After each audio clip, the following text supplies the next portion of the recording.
2 दिनों तक चली मुख्यमंत्री भूपेश बघेल की कलेक्टर एसपी कॉन्फ्रेंस में और जिन अहम निर्णयों पर सहमति जताई गई या निर्देशित किया गया, उसमें सबसे अहम निर्णय चिट फंड कंपनियों को लेकर था। मुख्यमंत्री ने साफ तौर पर अधिकारियों को निर्देशित किया गया है कि चिट फंड कंपनी से जुड़े मसले पर वह गंभीरता से ध्यान दें।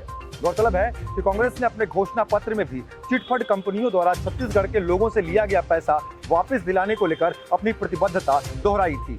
इस बैठक में भी वो स्वरूप हमें देखने को मिला है। मुख्यमंत्री ने साफ तौर पर निर्देशित किया है कि चिट फंड कंपनी के अभी तक 774 से ज्यादा डायरेक्टरों एवं संचालकों की गिरफ्तारी हो चुकी है। उसके अलावा जो भी फरार लोग हैं उनकी गिरफ्तारी जल्द से जल्द की जाए। साथ ही साथ चूंकि अभी चिट फंड कंपनियों का जो पैसा है वो छोटे स्तर पर दिया जा रहा है, उसके लिए जल्द ही नीलामी की प्रक्रिया या कुर्की की प्रक्रिया को पूरा कर चिट फंड कंपनी से जुड़े लोगों को जिस तरह का नुकसान हुआ था उस नुकसान की भरपाई करते हुए उनके पैसे वापस लौटाए जाएं। आने वाले दिनों में प्रशासन और पुलिस के सामने में चिट फंड कंपनियों का पैसा लौटाना और बचे हुए डायरेक्टरों की गिरफ्तारी करना ये एक बड़ी चुनौती के रूप में सामने होगा।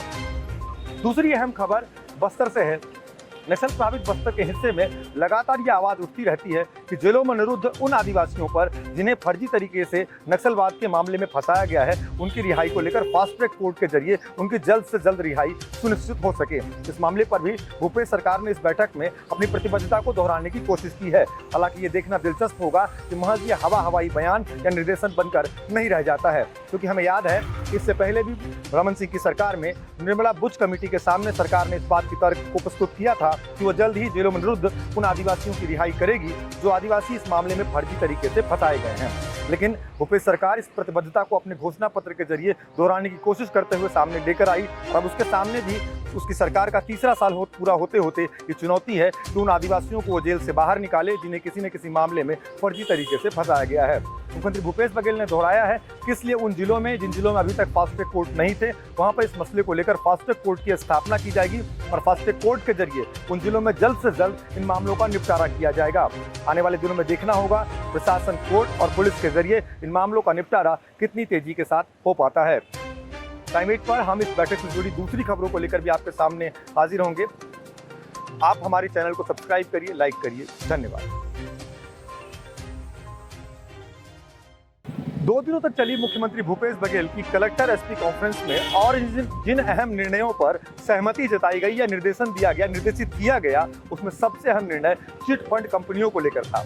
मुख्यमंत्री ने साफ तौर पर अधिकारियों को निर्देशित किया गया है कि चिट फंड कंपनी से जुड़े मसले पर वह गंभीरता से ध्यान दें। गौरतलब है कि कांग्रेस ने अपने घोषणा पत्र में भी चिट फंड कंपनियों द्वारा छत्तीसगढ़ के लोगों से लिया गया पैसा वापस दिलाने को लेकर अपनी प्रतिबद्धता दोहराई थी। इस बैठक में भी वो स्वरूप हमें देखने को मिला है। मुख्यमंत्री ने साफ तौर पर निर्देशित किया है कि चिट फंड कंपनी के अभी तक 774 से ज्यादा डायरेक्टरों एवं संचालकों की गिरफ्तारी हो चुकी है। उसके अलावा जो भी फरार लोग हैं उनकी गिरफ्तारी जल्द से जल्द की जाए। साथ ही साथ चूंकि अभी चिट फंड कंपनियों का जो पैसा है वो छोटे स्तर पर दिया जा रहा है, उसके लिए जल्द ही नीलामी की प्रक्रिया या कुर्की की प्रक्रिया को पूरा कर चिट फंड कंपनी से जुड़े लोगों को जिस तरह का नुकसान हुआ था उस नुकसान की भरपाई करते हुए उनके पैसे वापस लौटाए जाएं। आने वाले दिनों में प्रशासन और पुलिस के सामने में चिट फंड कंपनियों का पैसा लौटाना और बचे हुए डायरेक्टरों की गिरफ्तारी करना ये एक बड़ी चुनौती के रूप में सामने होगा। दूसरी अहम खबर बस्तर से है। नक्सल प्रभावित बस्तर के हिस्से में लगातार ये आवाज उठती रहती है कि जेलों में निरुद्ध उन आदिवासियों पर जिन्हें फर्जी तरीके से नक्सलवाद के मामले में फंसाया गया है, उनकी रिहाई को लेकर फास्ट ट्रैक कोर्ट के जरिए उनकी जल्द से जल्द रिहाई सुनिश्चित हो सके। इस मामले पर भी भूपेश सरकार ने इस बैठक में अपनी प्रतिबद्धता को दोहराने की कोशिश की है। हालांकि ये देखना दिलचस्प होगा कि महज ये हवाई बयान या निर्देशन बनकर नहीं रह जाता है, क्योंकि हमें याद है इससे पहले भी रमन सिंह की सरकार में निर्मला बुच कमेटी के सामने सरकार ने इस बात की तर्क को प्रस्तुत किया था कि वो जल्द ही जेलों में निरुद्ध उन आदिवासियों की रिहाई करेगी जो आदिवासी इस मामले में फर्जी तरीके से फंसाए गए हैं। लेकिन भूपेश सरकार इस प्रतिबद्धता को अपने घोषणा पत्र के जरिए दोहराने की कोशिश करते हुए सामने लेकर आई और अब उसके सामने भी उसकी सरकार का तीसरा साल पूरा होते होते ये चुनौती है कि उन आदिवासियों को वो जेल से बाहर निकाले जिन्हें किसी न किसी मामले में फर्जी तरीके से फंसाया गया है। मुख्यमंत्री भूपेश बघेल ने दोहराया है कि इसलिए उन जिलों में जिन जिलों में अभी तक फास्ट ट्रैक कोर्ट नहीं थे, वहां पर इस मसले को लेकर फास्ट ट्रैक कोर्ट की स्थापना की जाएगी और फास्ट ट्रैक कोर्ट के जरिए उन जिलों में जल्द से जल्द इन मामलों का निपटारा किया जाएगा। आने वाले दिनों में देखना होगा प्रशासन, कोर्ट और पुलिस के जरिए इन मामलों का निपटारा कितनी तेजी के साथ हो पाता है। टाइम 8 पर हम इस बैठक से जुड़ी दूसरी खबरों को लेकर भी आपके सामने हाजिर होंगे। आप हमारे चैनल को सब्सक्राइब करिए, लाइक करिए। धन्यवाद।